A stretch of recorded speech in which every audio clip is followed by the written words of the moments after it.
Yeah. So what is this? What's going on? MTN is saying people should present a valid ID before Momo cash out. Yes. What's the background to this? It's not a new requirement. Okay.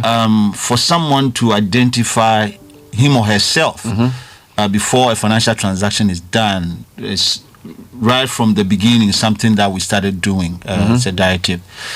And when we started the Momo service in 2009, we gave a booklet. We call the transaction booklet to our agent, which we still give.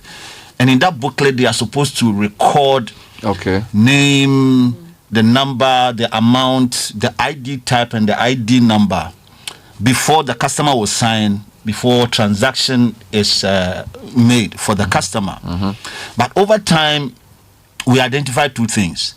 Agents who really wanted to comply with it were losing business. Okay. As in, they will go to agent A, a customer will go to agent A, and he want to abide by that, and then the customer will go to agent B, and the agent B will do it for that customer. So with time, agent decided really not to be bothered with that. Another thing we saw was also people hovering around where the agents are and trying to take pictures of those booklets with that information, and then they use them for fraudulent activities. So we engaged the regulator to see how best we can digitize that manual process, as in stop doing the recordings in the booklet and just capture it as part of the transaction. All right. Which will also help enforce this the agent to be able to now request for the ID before a transaction is done. So it's not something new. Just that because of these two factors, agents were not insisting on asking for the IDs of our customers before transactions are done.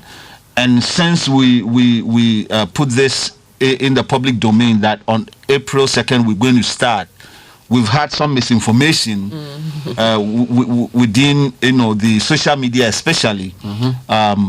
People are saying you really need the ID type that you used to register to be able to do a transaction. That is not true. Any valid ID that you have at this point in time, so it could be your passport, your health insurance ID, SNET, driver's license, the voter ID, any of these, if it's valid, you can use it to do the transaction. You don't necessarily have to look for the old one. Others are also saying you need to take out your money before the time, because if, for example, I'm using my auntie's SIM, my auntie gave me the phone and he traveled outside, and so it's my auntie's SIM on the wallet, but I've been using it for X amount of years now. You cannot access it, go and cash your money out.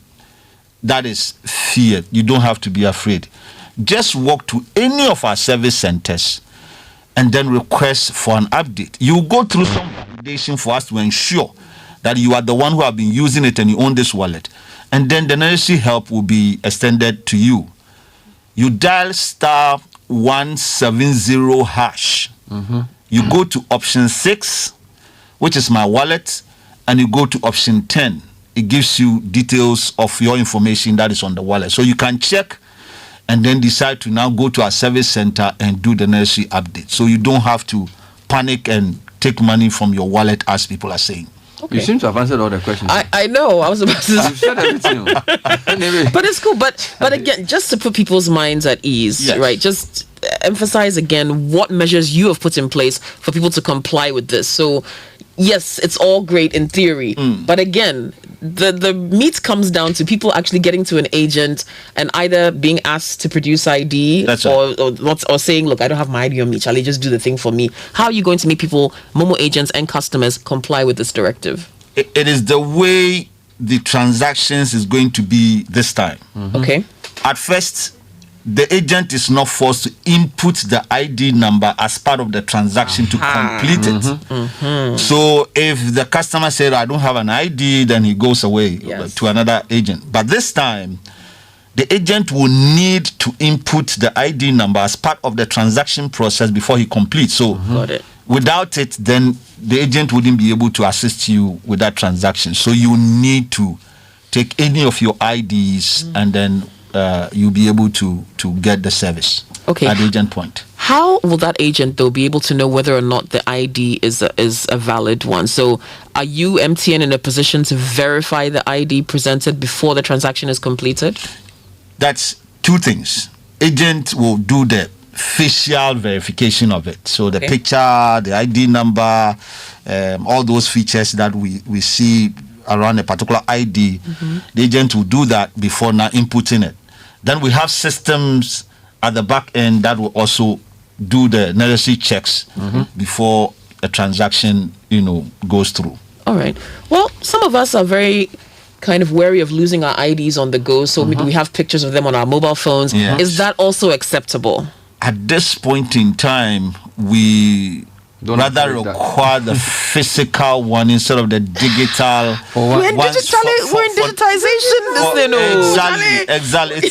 It's a step at a time. It's a step at a time. So we'll get there. We think that at this point, the digital IDs are being doctored a lot. Okay, that's and so we want to go the physical one. But then we are working with our customers. As and when challenges come through, we will step in and do the needful such that it does not disincentivize our customers. Okay. Yeah. All right. That's great. Now, speaking of agents, you've got a few naughty ones who sometimes charge people for deposits. So what are you doing? What measures have you taken to place sanctions against agents who go out of their way to do that and also to cash out without IDs?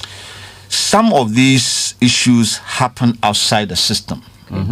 So, like you go to an agent, when you do a cash-in, we pay agent commission for that transaction. So you are not supposed to pay anything else. Now, when the agent charges you something, you will pay, and it will be difficult for us to see unless you call and report. Okay. Now, when customers report to us, you can call 100 and then report that I went to this agent. You describe where that agent location is.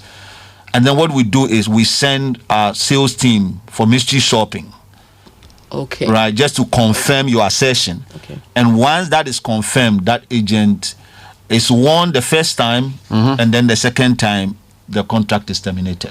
All right. We're talking to Godwin Tamaklo, Senior Manager, Momo Compliance and Anti-Money Laundering. New developments coming in. Momo customers required to present valid IDs before Momo cash out. We have in studio to explain. Let's talk a bit about the campaign against fraud, because I think it's also a big conversation.